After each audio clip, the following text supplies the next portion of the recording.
اور پھر جو سنا جائے سنایا جائے اللہ کریم عمل کرنے کی بھی توفیق عطا فرمائے۔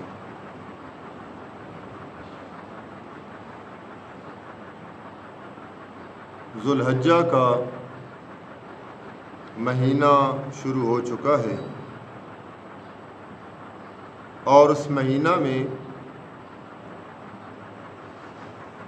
مسلمان دو بڑی عبادات میں مصروف عمل ہوتے ہیں۔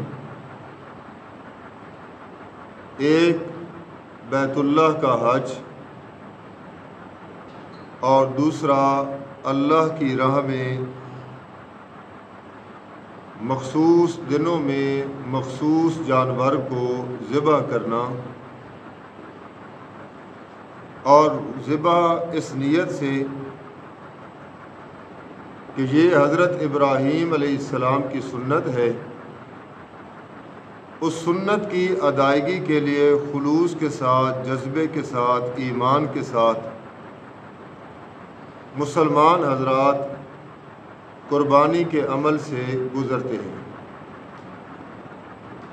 ہر سال اللہ تعالیٰ کی توفیق پا کر قربانی کرنے والے قربانی کرتے ہیں، اور قربانی کے بعد جو ایک قربانی کرنے والے کی خاص کیفیت اور خاص حالت ہوتی ہے، بہت سارے مسلمان اپنے آپ کو اسی کا پابند رکھتے ہیں، اور دراصل قربانی ہے بھی اسی چیز کا نام کہ جس طریقے سے حضرت ابراہیم علیہ السلام نے اپنی محبوب چیز، اپنے محبوب فرزند حضرت اسماعیل علیہ السلام کو اللہ کے حکم پر ذبح کرنے کا ارادہ فرما لیا،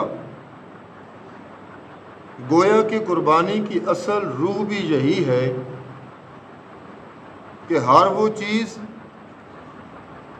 جس سے آپ محبت میں اتنا آگے چلے جائیں، ہر وہ چیز جس سے آپ کو اتنی زیادہ محبت ہو جائے، اب اس کو آپ نے اللہ کے حکموں کا پابند رکھنا ہے، اللہ کے احکام کو آگے رکھنا ہے، اس کی محبت کو پیچھے رکھنا ہے۔ اسی چیز کا نام ہے قربانی۔ اور مزے کی بات کہ جہاں قربانی کا اللہ تعالیٰ ذکر کرتے ہیں، فرمایا لن ینال اللہ لحومها ولا دماؤها، قربانی کرنے والے یہ مت سمجھنا کہ میرا گوشت اور میرے جانور کا بہایا ہوا خون یہ اللہ تک پہنچتا ہے اور اللہ کو اس کی ضرورت ہے۔ فرمایا اللہ کو اس کی ضرورت نہیں، وَلَٰكِن يَنَالُهُ التَّقْوَىٰ مِنْكُمْ، دراصل اللہ تعالیٰ تمہاری طرف سے جو تقوی ہے اس کے اللہ خواہش مند ہے۔ اللہ چاہتے ہیں کہ میرا یہ بندہ جس نے میرے الہ ہونے کا، میرے نبی کے نبی ہونے کا اقرار کیا ہے، اس کے اندر تقوی کتنا ہے، یہ میرے حکموں کے آگے سر خم تسلیم کتنا ہے، یہ کتنا میرے احکامات کی پابندی کرنے والا ہے، اور اسی چیز کا نام ہے تقوی۔ نہ گوشت پہنچا اور نہ خون پہنچا، کیا چیز پہنچی اللہ تک؟ تقوی۔ معلوم ہوا کہ قربانی کرنے والے کا یہ ذہن اور یہ نیت اور یہ ارادہ،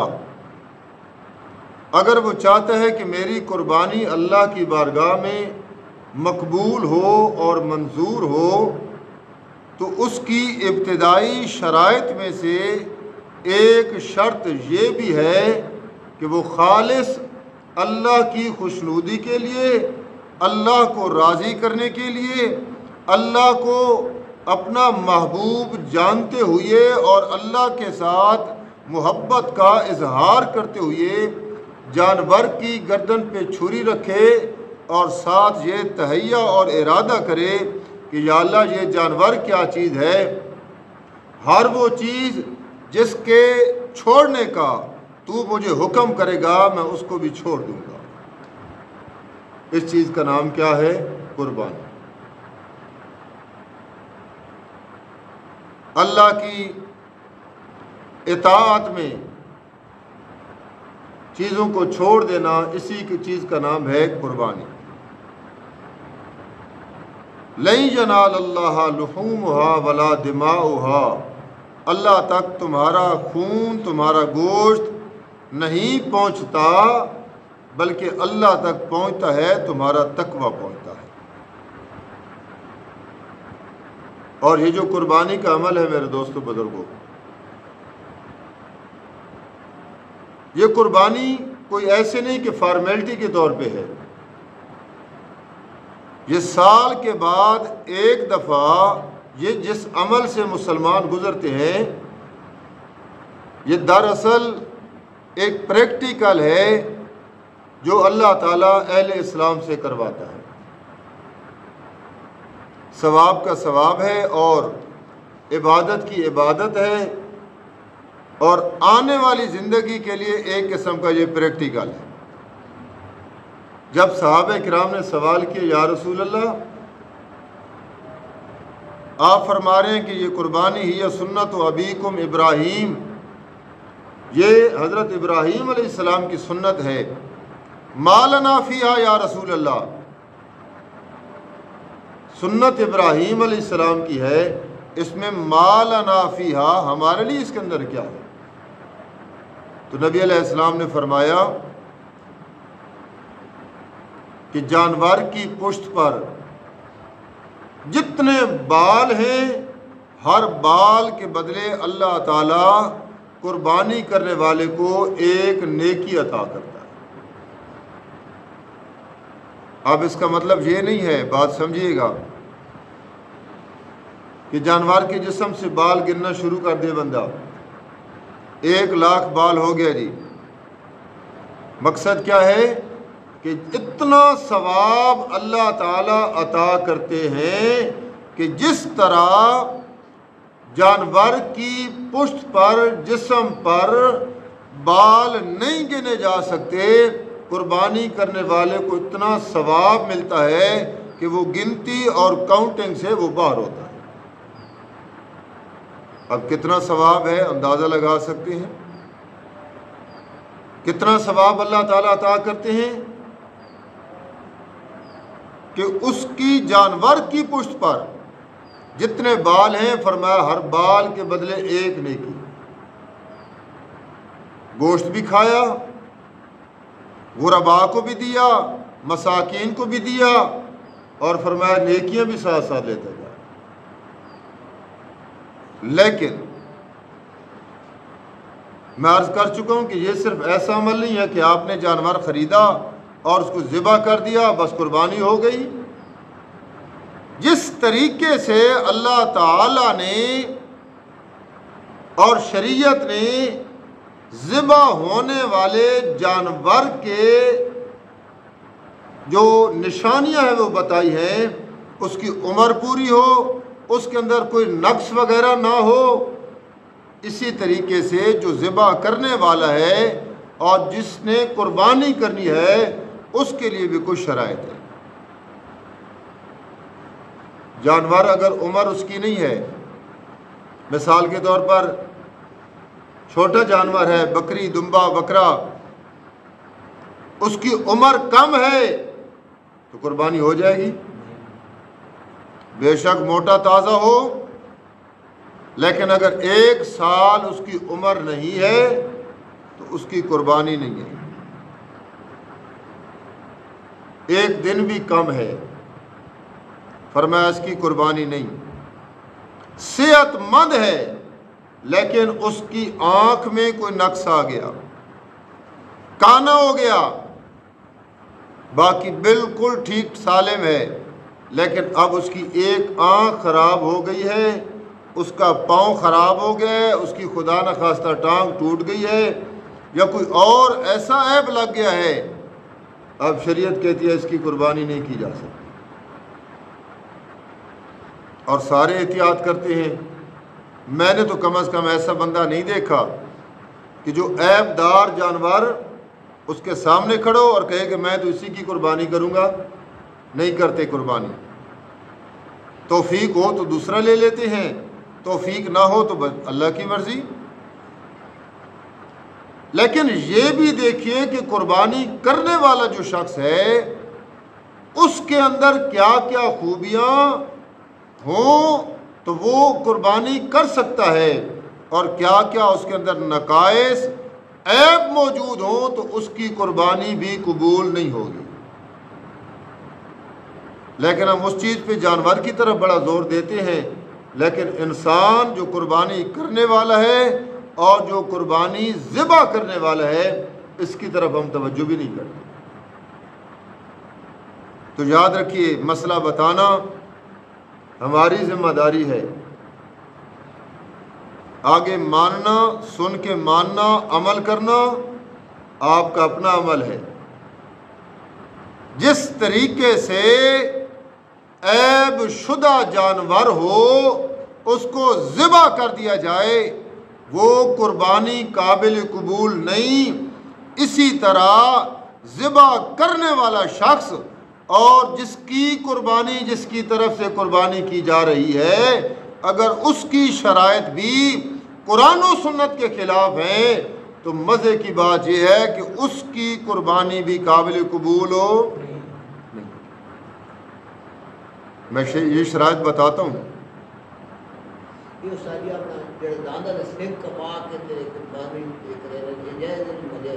وہ بعد میں بتاتا ہوں۔ تو آپ نے کیا سنا؟ قربانی کرنے والا یعنی جس کی طرف سے جس پہ واجب ہے، اور جس کو آپ کہہ رہے ہیں کہ آپ نے ذبح کرنا ہے اس کی بھی کچھ شرائط ہے۔ یہ نہیں ہے کہ بس جو آئے چھری اٹھائے اس کی گردن پہ پھیر دے، یہ نہیں ہے کہ بس جس کے پاس پیسہ ہے، دولت ہے، او لمبا موٹا تازہ اس نے جانور خریدا، جی میرا جانور بڑا صحت مند ہے، بڑا مہنگا ہے اور قربانی قبول ہوگی؟ قبول نہیں ہوگی جب تک کہ قرآن و سنت والی شرائط نہیں ہوگی۔ اس کی وجہ کیا ہے؟ اس کی وجہ یہ ہے کہ یہ قربانی ہے سنت حضرت ابراہیم علیہ السلام کی۔ حضرت ابراہیم علیہ السلام کی سنت کے مطابق جب قربانی ہے تو پھر بندے کو بھی حضرت ابراہیم علیہ السلام کے ساتھ دین کی نسبت ہونی چاہیے۔ اب مثال کے طور پر ایک بندہ نماز پڑھتا ہے، نماز کی کچھ شرائط ہیں، کچھ نماز کے اندر ہیں، کچھ باہر ہیں۔ جگہ کا پاک ہونا، کپڑوں کا پاک ہونا، نیت کرنا، قبلہ رخ ہونا، نماز کا وقت ہونا، یہ شرائط ہیں۔ باوضو ہونا۔ ایک بندہ کہے کہ میری شرائط ساری پوری ہیں، لیکن وہ سنت کے خلاف نماز پڑھتا ہے۔ نبی علیہ السلام نے 2 سنت پڑھی ہیں، وہ 3 پڑھ لیتا ہے۔ نبی علیہ السلام نے 4 پڑھی ہیں، وہ 5 پڑھ لیتا ہے۔ تو کیا اس کی سنت قبول ہو جائے گی؟ نہیں۔ اگر جانور ٹھیک ہے، صحیح سالم ہے، لیکن قربانی کرنے والا بندہ عقائد کے لحاظ سے ٹھیک نہیں ہے تو پھر بھی قربانی قابل قبول نہیں ہوگی۔ اس کی وجہ کہ یہ حضرت ابراہیم علیہ السلام کی سنت ہے، تو جس کی سنت آپ ادا کر رہے ہیں کم از کم اس کے ساتھ آپ کی کچھ عقائد میں نسبت ہونی چاہیے۔ چنانچہ حضرت ابراہیم علیہ السلام قربانی کا پس منظر، اللہ کے پیغمبر حضرت ابراہیم علیہ السلام کو خواب آیا کہ اللہ تعالیٰ مجھے خواب میں دکھا رہی ہیں کہ میں اپنا بیٹا اسماعیل علیہ السلام ذبح کر رہا ہوں۔ اللہ کے پیغمبر بیدار ہوئے، جاگے۔ اب اس کے اندر تعویلیں نہیں کی، اب اس کے اندر چوں چرا نہیں، بلکہ ڈائریکٹ اپنے بیٹے سے مخاطب ہوئے اور کیا کہنے لگے؟ بیٹا جی مجھے خواب آیا ہے اور آپ جانتے ہیں کہ میں اللہ کا پیغمبر ہوں، اور جو پیغمبر کا خواب ہوتا ہے وہ وحی ہوتا ہے، وہ وحی کی ایک صورت ہے، اور وحی کی جو صورت ہے گویا کہ اللہ مجھے حکم دے رہے ہیں کہ آپ نے بیٹے کو ذبح کرنا ہے۔ قرآن اس منظر کو بیان کرتا ہے، اور قرآن نے جب بیان کیا نا تو ابتدا سے کہ یوں کوئی نہ سمجھے کہ بس بیٹا اسماعیل تھا، اللہ نے کہا ذبح کرو تو بس ذبح ہو گیا، فرمایا نہیں۔ قرآن کہتا ہے فَلَمَّا بَلَغَ مَعَهُ السَّعْيُ، حضرت اسماعیل علیہ السلام جب بالغ ہوئے، بالغا پہنچے، بالغ ہوئے نا، بالغا جب پہنچے اس عمر کو، ماہو سایو، اس عمر کو پہنچ گئے کہ وہ ابراہیم علیہ السلام کے ساتھ چلنے لگ گئے۔ بیٹے کی عمر ہوتی ہے بچے کی، ابھی جب چلنے کے قابل نہیں ہوتا، قدرتی بات ہے ماں کے ساتھ اس کی محبت زیادہ ہوتی ہے، اور جب انگلی پکڑنا شروع کر دے تو اب باپ کے ساتھ اس کی محبت زیادہ ہو جاتی ہے۔ یہ تو ساری آپ ماشاءاللہ سارے صاحب اولاد ہیں، یہ تو مشاہدے کی بات ہے۔ قرآن کہتا ہے فَلَمَّا بَلَغَ مَعَهُ السَّعْيُ، اس عمر کو پہنچے جب وہ ابراہیم علیہ السلام کے ساتھ چلنے لگ گئے۔ کیوں کچھ کو صاحب اولاد کو نہیں بیٹھے کو آ رہے ہنسنے بہن سارے، اللہ تو ساں بھی دیسی انشاءاللہ، آمین تا کھچا چلو جنا نہیں لوڑنا۔ بالغ معه السعی، عمر کو پہنچے، ساتھ چلنے والی عمر کو پہنچے، یعنی کہ یہ بڑی محبت والی عمر تھی۔ حضرت ابراہیم علیہ السلام خواب دیکھنے کے بعد جناب اسماعیل علیہ السلام سے مخاطب ہوئے اور کہنے لگے قال یا بنیا، اے میرے پیارے بیٹے، سبحان اللہ، اے میرے لختے جگر، او میری آنکھوں کی ٹھنڈک، او میری آنکھوں کا نور، یا بنیا، او میرے بیٹے، انی ارا فی المنام انی اذبحک، میں نے خواب میں دیکھا ہے کہ بے شک میں تجھے ذبح کر رہا ہوں۔ سبحان اللہ، جتنا اونچا ایمان ہوتا ہے نا خواب بھی اتنے اونچے آتے ہیں۔ اساں کیڑے خواب آنے، اللہ اللہ،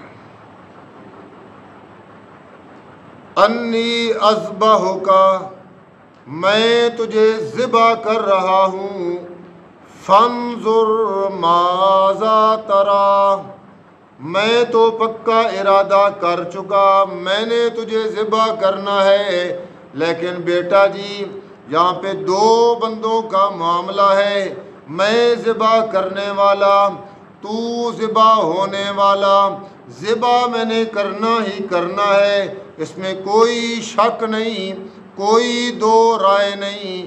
فانظر ماذا تری، تیرا کیا خیال ہے؟ ذرا اپنی مرضی بھی تو بتا دے، ذرا تو بھی بتا دے تیرا کیا خیال ہے۔ آگے سے کوئی ہماری طرح ہوتا تو کہتا بابا خیر ہے، ہسپتال چلیے، کوئی معائنہ مشاہدہ کرائیے، بچوں کو بھی کوئی ذبح کرتا ہے۔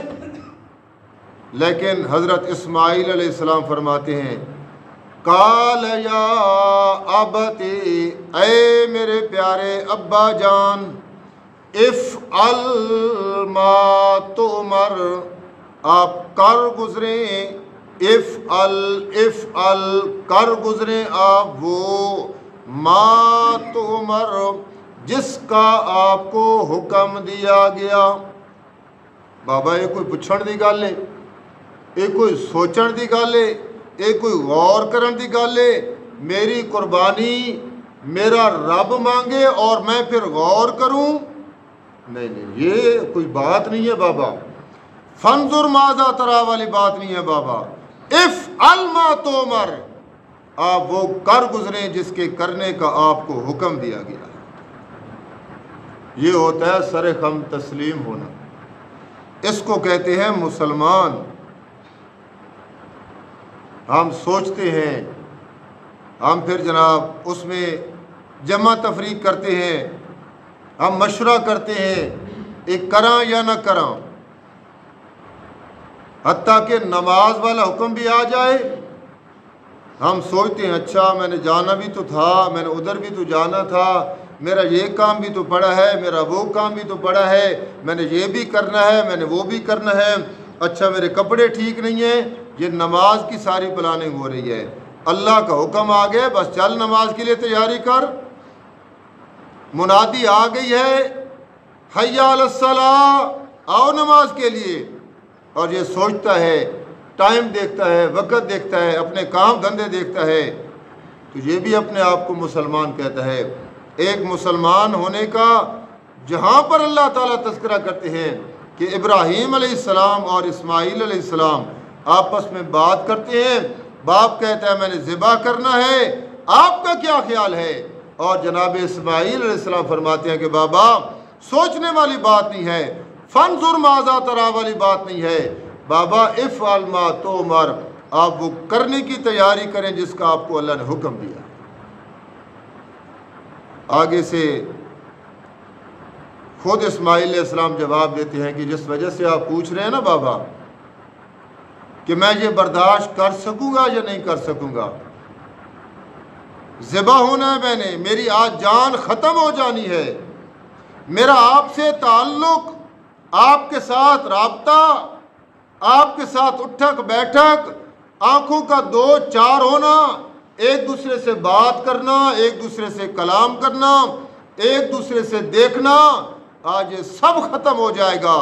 بابا جس وجہ سے آپ سوال کر رہے ہیں نا اس کا جواب یہ ہے کہ ستجدنی انشاءاللہ من الصابرین، اگر میرے اللہ نے چاہا تو آپ مجھے صبر کرنے والا پائیں گے، اگر اللہ کی چاہت نہ ہوئی تو بابا میرا پھر کوئی اعتبار نہ کر۔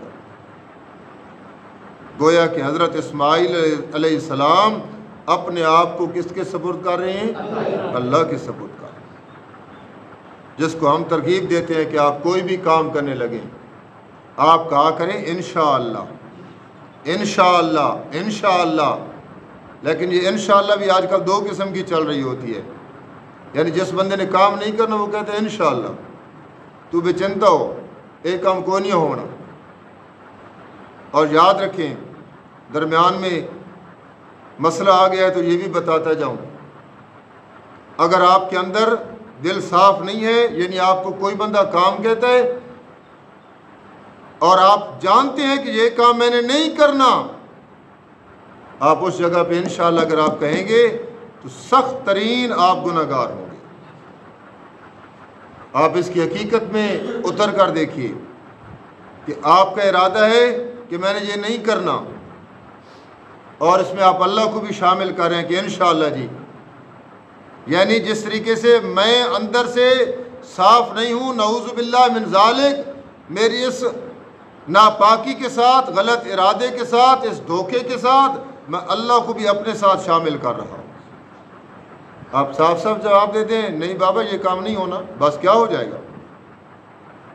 کوئی ملاقات کے لیے کہ نہیں یار میں نہیں آ سکوں گا، یہ کام نہیں ہو سکتا، بس ختم، انشاءاللہ جی انشاءاللہ، اور اندر سے 100% سارے یہاں کے رہنے والے ہیں، 100% یقین ہوتا ہے کہ یہ کام میں نے، لیکن پھر بھی انشاءاللہ انشاءاللہ من الصابرین۔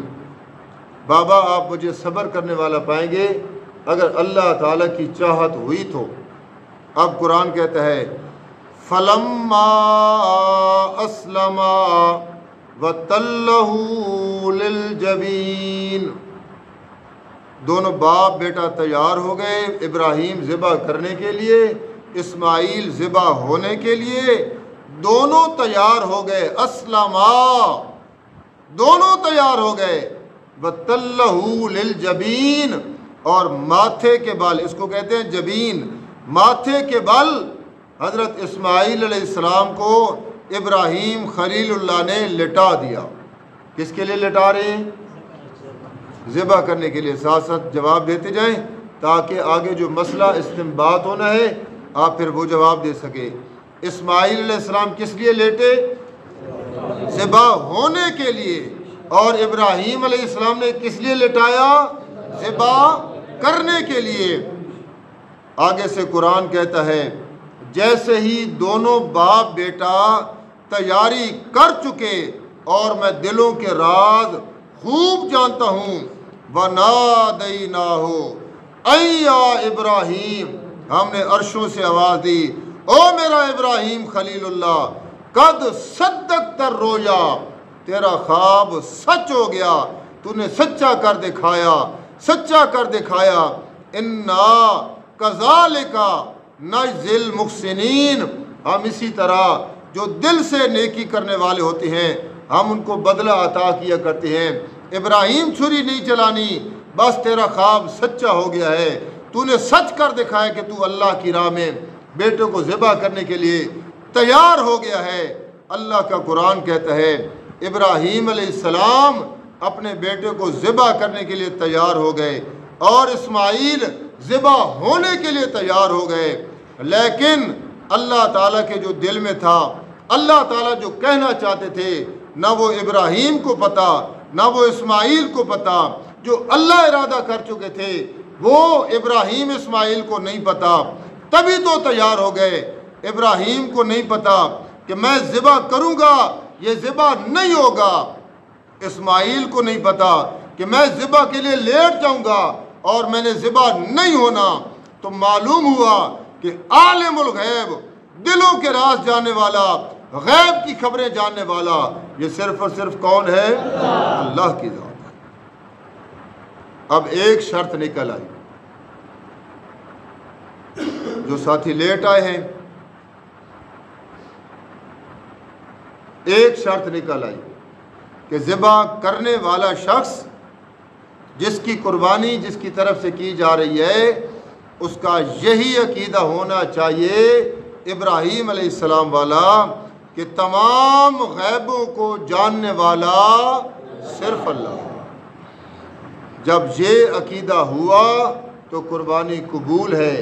اگر اس کے اندر کوئی رلا آ گیا، کوئی ملاوٹ آ گئی، کوئی فلاں بھی غیب جانتا ہے، فلاں بھی غیب جانتا ہے، غیر اللہ کی طرف غیب کے علم کی نسبت کر دی، تو اس بندے کا عقیدہ چونکہ ابراہیم علیہ السلام والا نہیں، تو اس کی قربانی بھی قابل قبول ہو نہیں۔ مسئلہ پکا لیا ہے۔ لیکن میں عرض کر چکا ہوں کہ ہم جانور کی طرف تو بڑا غور کرتے ہیں۔ آج صبح بھی مجھے ایک بندہ جانور دکھانے کے لیے لے گیا کہ یہ ہم نے جانور لیا ہے جی، ہمیں محسوس ہوتا ہے کہ اس کے اندر یہ عیب ہے، آپ ذرا بتائیں کہ اس کی قربانی لگے گی یا نہیں لگے گی، کیا یہ قربانی کے لیے ٹھیک ہے یا نہیں ہے؟ تو خدا کے لیے کبھی بندے بھی چیک کروا لیا کرو ہم سے کہ استاد جی میں آپ کے سامنے ہوں، میں آپ کو اپنا عقیدہ سناتا ہوں، آپ مجھ سے سوال کریں۔ اور بھائی جس سے آپ جانور خریدتے ہیں اس سے سوال آپ نہیں کرتے، ہاں بھائی عمر کتنی، کوئی مسئلہ کوئی عیب نہیں جنہیں باشو گھرے نہ جانوارے، سال عمر پوری ہے پھر بھی آپ یقین نہیں کرتے۔ اس کے دانتوں کو دیکھتے ہیں کہ جب دانت وہ کیا کہتے ہیں دندہ ہو جائے پھر قربانی کرنی ہے، یقین کرتے ہیں۔ تو معذرت کے ساتھ جو بندہ قربانی کرنے والا ہے، جو ارادہ کرتا ہے کہ میں قربانی اس دفعہ کروں گا، اپنے کسی عالم کے پاس جا کر وہ اپنا عقیدہ تو سنا دے، عالم سے کہے کہ آپ مجھ سے کچھ سوال کریں، مجھ سے پوچھیں تاکہ میرا عقیدہ واضح ہو جائے۔ جہاں سے آپ سمجھے کہ میرے عقیدے کی کمزوری ہے، آپ میرے عقیدے کی اصلاح کر دیں تاکہ میرا قربانی والا عمل قابل قبول ہو جائے۔ لیکن ایسا میں نے نہیں دیکھا آج تک کہ کوئی بندہ اپنے عقیدے کی اصلاح بھی کر لے۔ اور آپ دعا دیں اشاعت التوحید و سنہ کے علماء کو، باقی آپ کو قربانی کے فضائل سنائیں گے، آپ کو قربانی کا ثواب بتائیں گے، لیکن قربانی جس وجہ سے خراب ہو جائے، جس وجہ سے قربانی قابل قبول نہ ہو، وہ شرائط نہیں بتاتے۔ یہ پہلی شرط ہے کہ بندے کا عقیدہ حضرت ابراہیم علیہ السلام کے عقیدے کے مطابق ہونا چاہیے۔ اللہ اکبر۔ ایک اور جگہ آئیے، اللہ یہاں بھی حضرت ابراہیم علیہ السلام کا تذکرہ کرتے ہیں۔ اللہ کے پیغمبر حضرت ابراہیم علیہ السلام جس معاشرے میں رہتے ہیں وہ معاشرہ کوئی مواحدوں کا نہیں ہے، کلہم مشرکون، سارے کے سارے شرک کرنے والے، حتیٰ کہ اپنا جو باپ ہے وہ بھی شرک کرنے والا، اور صرف شرک کرنے والا نہیں، بت بناتا بھی ہے، بت بیچتا بھی ہے، اور بتوں کی پوجا بھی کرتا ہے۔ بت گر بھی ہے، بت فروش بھی ہے، بت پرست بھی ہے۔ اور پھر جو وقت کا بادشاہ، جو اس کی رعایا، جو اس کی عوام، سارے کے سارے دوسرے عقیدے والے، اکیلا تنے تنہا ابراہیم علیہ السلام۔ ذرا ڈالو نا اپنے آپ کو، اپنا ذہن لے کے جاؤ اس دور میں کہ جہاں پر کوئی بندہ بھی نہیں اس عقیدے والا، اکیلا ابراہیم، سبحان اللہ، اکیلا ابراہیم۔ اور ابراہیم علیہ السلام آئے روز اپنی قوم والوں کے ساتھ، بادشاہ کے ساتھ، اپنے باپ کے ساتھ، اپنی برادری کے ساتھ یہی بات کرتا ہے، غیر اللہ کی عبادت، غیر اللہ کی پرستش، غیر اللہ کی پوجا پاٹ، غیر اللہ کی نظر و نیاز، غیر اللہ پہ توکل، غیر اللہ پہ بھروسہ، یہ چھوڑ دو۔ یہ ساری صفات کا مالک اللہ ہے، اللہ پہ بھروسہ رکھو، اللہ پہ توکل رکھو، اللہ کو نفع نقصان کا مالک سمجھو، اللہ کو عالم الغیب جانو، اللہ کو بگڑیاں بنانے والا مانو، اللہ کو نفع نقصان کا مالک مانو۔ حضرت ابراہیم علیہ السلام اس طرح کی ترغیب دیتے ہیں، وہ کہتے ہیں یہ بھی تو اللہ کے اپنے ہیں، یہ بھی تو اللہ تعالیٰ کے لاڈلے ہیں، یہ بھی تو اللہ تعالیٰ نے خود بنائے ہیں، یہ بھی تو اللہ تعالیٰ کی صفات میں شریک ہیں، یہ بھی اللہ کے لاڈلے ہیں، ان کے ذریعے ہمیں اللہ ملتا ہے۔ ابراہیم ان کو کیسے چھوڑ دیں؟ اور ابراہیم علیہ السلام پھر موقع ڈھونڈتے ہیں، سبحان اللہ۔ ابراہیم علیہ السلام موقع ڈھونڈتے ہیں، یا اللہ کبھی موقع دے، میں ان کو سمجھاؤں، میری زبان سے تو جو سمجھتے نہیں، میں ان کو پریکٹیکل کر کے ذرا سمجھاؤں۔ چنانچہ پھر اللہ نے وقت دیا۔ آپ ذرا توجہ کریں گے، صرف واقعہ نہیں سنانا مقصود، آپ نے کئی دفعہ سنا ہوگا۔ قوم والے اپنے سالانہ میلہ، سالانہ عرس کی تیاری کرنے لگے اور دعوت دیتے ہیں، ابراہیم تو بھی آنا، آنا ذرا۔ ابراہیم علیہ السلام فرماتے ہیں انی سقیم، میری کچھ طبیعت ٹھیک نہیں ہے، میں نہیں آ سکتا آپ کے ساتھ۔ اور لوگ کہتے ہیں چلے مسئلہ یہ بھی بتا دوں، لوگ کہتے ہیں کہ یہ ابراہیم علیہ السلام نے کیوں کہا؟ اور میں کہتا ہوں اللہ کے بندے، جب ابراہیم علیہ السلام کہہ رہے ہیں کہ میں بیمار ہوں، تو اللہ کا پیغمبر بیمار نہیں ہو سکتا۔ ہو سکتا ہے کہ نہیں ہو سکتا؟ ہو سکتا ہے. تو اللہ کے پیغمبر بیمار تھے، بخار بھی ہو سکتا ہے، صحت ڈاؤن ہو سکتی ہے. جب اللہ کے پیغمبر کہہ رہے کہ انی سقیم، میں کیا ہوں؟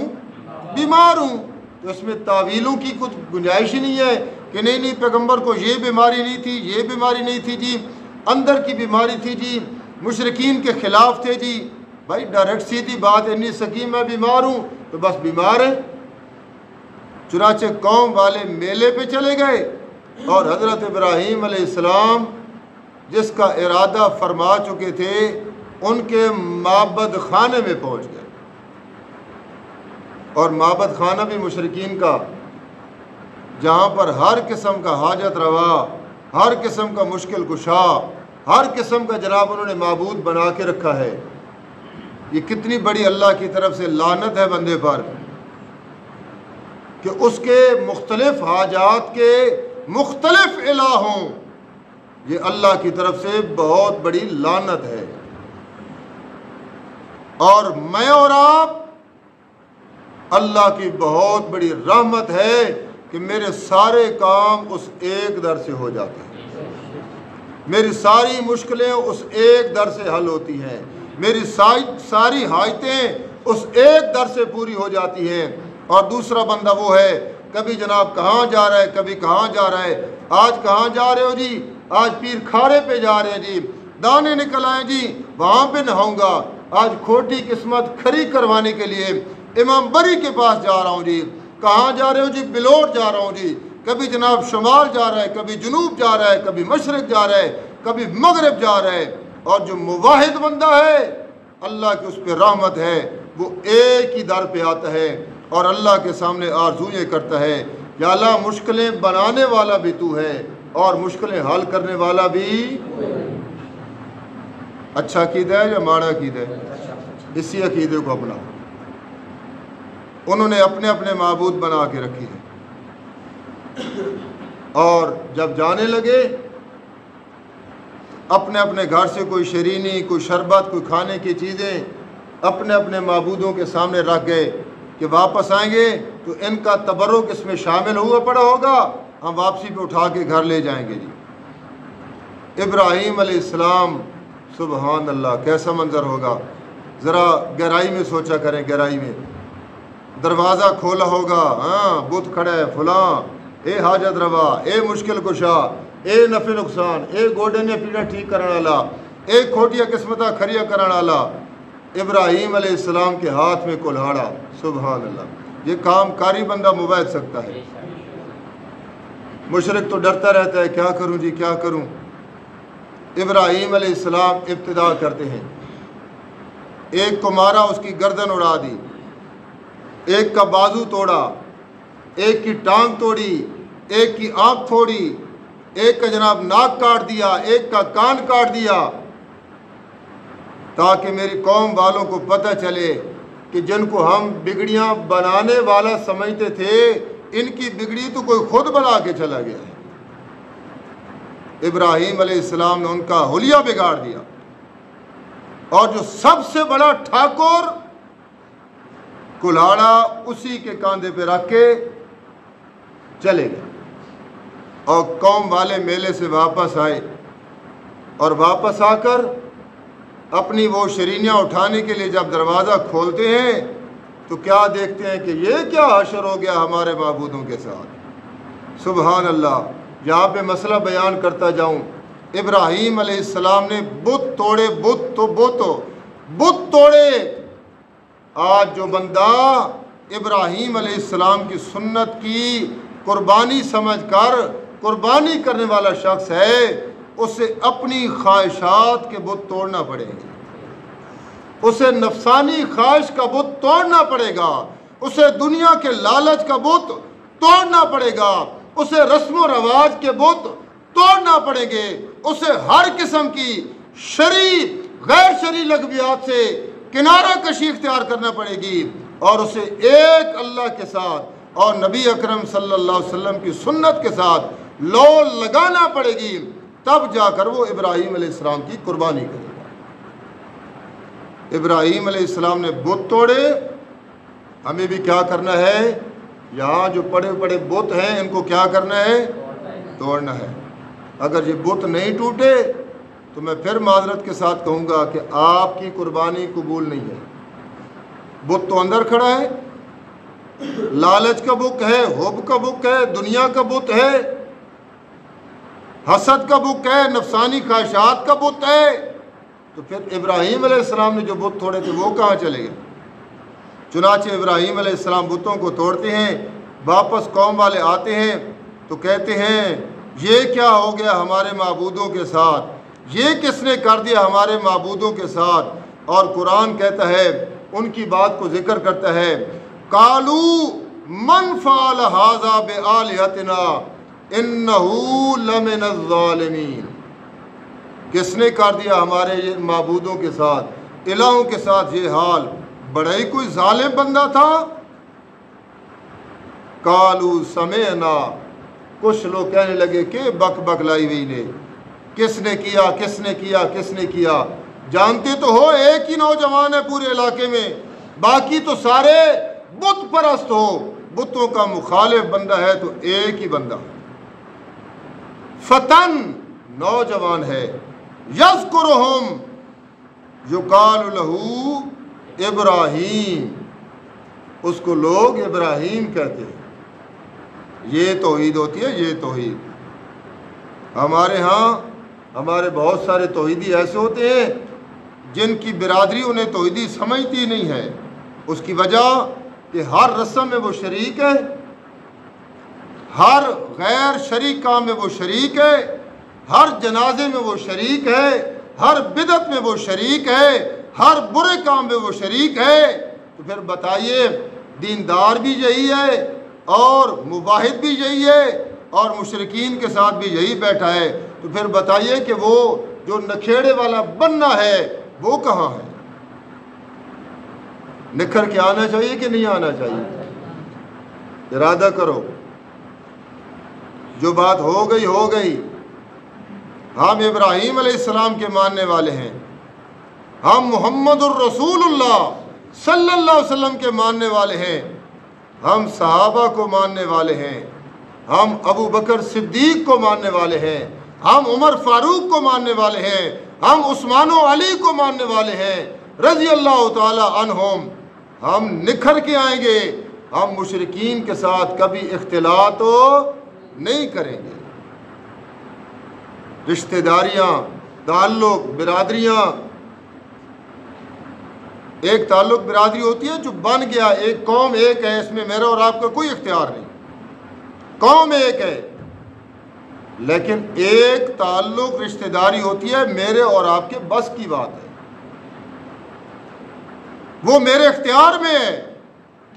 اگر اس تعلق اور رشتہ داری کو کوئی پھر بناتا ہے مشرکین کے ساتھ تو وہ تو ہے ہی مشرک، یہ تعلق بنانے والا بھی اپنے ایمان سے ہاتھ دھو بیٹھتا ہے۔ اور قرآن نے واضح نہیں کہا لا تنکحوا المشرکات، قرآن کی حیثیت ہے کہ نہیں ہے؟ لا تنکحوا، سارے پڑھو جڑے حافظ او تے بھاویں نو، لا تنکحوا، کیا معنی؟ لا تنکحوا، نہ نکاح کرو، المشرکات، کن عورتوں کے ساتھ؟ جب آپ نکاح کرتے ہیں تو آپ کا کیا عقیدہ ہوتا ہے کہ یہ مشرک ہے؟ نہیں، آپ سمجھتے ہیں کہ یہ مشرک ہے ہی نہیں، آپ کہتے ہیں نہیں نکاح ہو گیا جی بادشاہ۔ تو یاد رکھیں، ابراہیم علیہ السلام نے جس طرح بت توڑے ہیں ہمیں بھی اپنی خواہشات کے بت توڑنا ہوگی۔ یقال لہ ابراہیم قالوا فاتوا بہ علی اعین الناس لعلہم یشہدون، اسے لوگوں کے سامنے لے آؤ، ہم اسے سزا دیں گے۔ عقیدہ بتانے لگا ہوں، آخری بات، ہم اسے سزا دیں گے تاکہ آج کے بعد یہ کوئی جرأت نہ کر سکے۔ اب ابراہیم علیہ السلام کو لایا گیا، ابراہیم علیہ السلام قوم کے سامنے پیش ہوئے اور کہنے لگے قالوا اانت فعلت ھذا بآلہتنا یا ابراہیم، ابراہیم ساڈے معبوداں دے نال اے کم تو کیتا؟ ابراہیم علیہ السلام نے فرمایا قال بل فعلہ، کرنے والا کر گیا ہے، کبیرہم ھذا، اے وڈا ٹھاکر کھڑا، فاسألوہم ان کانوا ینطقون، آپ پوچھو نا اسے، اس کے سامنے درگت بنانے والے نے بنائی، اس کے سامنے بگڑیاں بنانے والے نے بگڑیاں بنائی، اس کے سامنے اس کے چھوٹے چھوٹے معبود توڑنے والے نے معبود توڑے، فاسألوہم، اس سے پوچھو نا۔ آپ جو کہتے ہو یہ کرنیاں والے ہیں، یہ بھرنیاں والے ہیں، بادشاہو اے پہنچیے ہوئے سرکاران، آپ پوچھو نا اس سے۔ اب وہ جتنی قوم کے لوگ تھے، ایک جو مواحد کا خطاب ہوتا ہے نا، جتنی قوم کے لوگ تھے، قرآن ان کی حالت کا ذکر کرتا ہے، فراجعوا الی انفسہم، فراجعوا الی انفسہم، اپنے گریبان میں وہ جھانکنے لگے، فقالوا انکم انتم الظالمون، ابراہیم گل آخنا تا ٹھیک پیا، انکم انتم الظالمون، بے شک تم ہی ظالم لوگ ہو جو بے جان بتوں کو اپنا معبود بنا لیتے ہو، انتم الظالمون، تم ہی ظالم لوگ ہو۔ ثم نوکسوا علی رؤوسہم، پھر اپنے سروں کو جھکایا اور کہنے لگے، آنکھوں میں آنکھیں ڈال کے نہیں، سر جھکا کے کہنے لگے لقد علمت ما ہؤلاء ینطقون، ابراہیم تو جانتا تو ہے ما ہؤلاء ینطقون، اے بول دے شول دے نہیں۔ اچھا آج تو پہلے تو تسی آنے بادشاہ بولنے ایک قبرہ جو ہو دیاں آواز آنیاں، تسی آنے بادشاہ میں سلام دیتا اس نہیں سنا، اس سن گدا، اس جواب دیتا تو میں نہیں سنا، تو ہن درگت بنی تو ہن آدھو ما ہؤلاء ینطقون، یہ بول دے شول دے کوئی نہیں۔ اب ابراہیم علیہ السلام فرمانے لگے قال افتعبدون من دون اللہ ما لا ینفعکم شیئا ولا یضرکم، او میری قوم کے لوگوں پھر انہاں دی عبادت کیوں کرنے ہو جڑے تساں نفع نقصان دے مالک نہیں۔ تو نکا بزرگ ستا ہی پیا جاگ سی کوئی تو مسئلہ کی سمجھ آسی، جاگے کرو اللہ راضی ہو نہیں۔ یہ اپنے چھوٹے قد نے فائدہ چاہ رہا نا، تو میں اپنے بڑے قد نے فائدہ چاہ رہا، میرے کو ڈراؤن کیمرہ ہو تو میں دیکھ کی رہا۔ اچھا چل اچھا کہ بہنیں جی انہاں دی عبادت کیوں کرنے ہو جڑے نفع نقصان دی مالک نے۔ آج اسی بھی آپ نے سنگیا کوئی گل نہ دے، او اللہ دے بندے پیر فقیر بزرگ نبی ولی غوث کتب ابدال، جس بندے ہوتے موت آ گئی، جس نو تساں غسل دے دیتا، جس نو تساں کفن دے دیتا، جس نو تساں قبر دفنائے ہو، جس نے فیتہ خانی واسطے بہ گئے ہو، جس نے بچے یتیم ہو گئے، جس کی بیوہ ہو گئی، ہن تسی آدھو کہ وہ سن دے پین تے جاگ دے پین تے جین دے پین۔ افتعبدون ما لا ینفعکم، وہ تساں نفع نقصان نہیں دے سکنے، کیونکہ وہ اپنے وجود دے بھی مالک ہو کوئی نہیں رہے، وہ سن نہیں سکتے، وہ ویکھ نہیں سکتے، تے پکارا وقت اس نیا کرو جڑا ویکھنا بھی پیا تے جڑا سننا بھی پیا۔ چنانچہ حضرت ابراہیم علیہ السلام کو آگے سٹن دا فیصلہ کر دیتا گیا، اس نو سزا دیتی جائے۔ حق یہ بننا ہے کہ ابراہیم علیہ السلام دلیل دیتی او من گھننا، لیکن آگے سٹن دا فیصلہ کر دیتا۔ چنانچہ لمبا واقعہ، آخری گل عقیدے والی، حضرت ابراہیم علیہ السلام اس چکھے وچ بیٹھیں، اس جھولے وچ بیٹھیں تے ادنا نے ہن نعرہ مارنا کہ اس ابراہیم نو آگے سٹ دیو۔ حضرت ابراہیم علیہ السلام اس اگ وچ بہ کے فرمانے حسبی اللہ نعم الوکیل نعم المولا و نعم النصیر، حسبی اللہ میرے کو کافی ذات ہے تو کینڈی ذات ہے اللہ دی ذات ہے۔ یہ نعرہ لائے کرو، مصیبت آ ونجو، مشکل آ ونجو، دکھ چوو بھاویں سکھ چوو، رات چوو دن چوو، ہر حال یہ عقیدہ حسبی اللہ میرا مددگار، میڈیا مدد کرن والا، میڈیا مرادہ پورا کرن والا وہ صرف اور صرف اللہ ہے۔ اللہ تو علاوہ کوئی نہیں. اگر اے عقیدہ اے نظریہ قربانی کرن والے دا ہویا اس دی قربانی دے چانس قبول ہونے دے زیادہ وین کیونکہ شرائط ساری پوری وین. لیکن جس طریقے نال عیب دار جانور ہوئے اس دی قربانی نہیں لگنی, اسی طریقے نال قربانی کرن والا شخص اگر عقیدے دے لحاظ نال عیب دار ہے اس دی قربانی بھی قبول ہو کوئی نہ ہو سی. اللہ کو دعا ہے اللہ عمل کرنے توفیق عطا فرمائے. وما علینا الا البلاغ.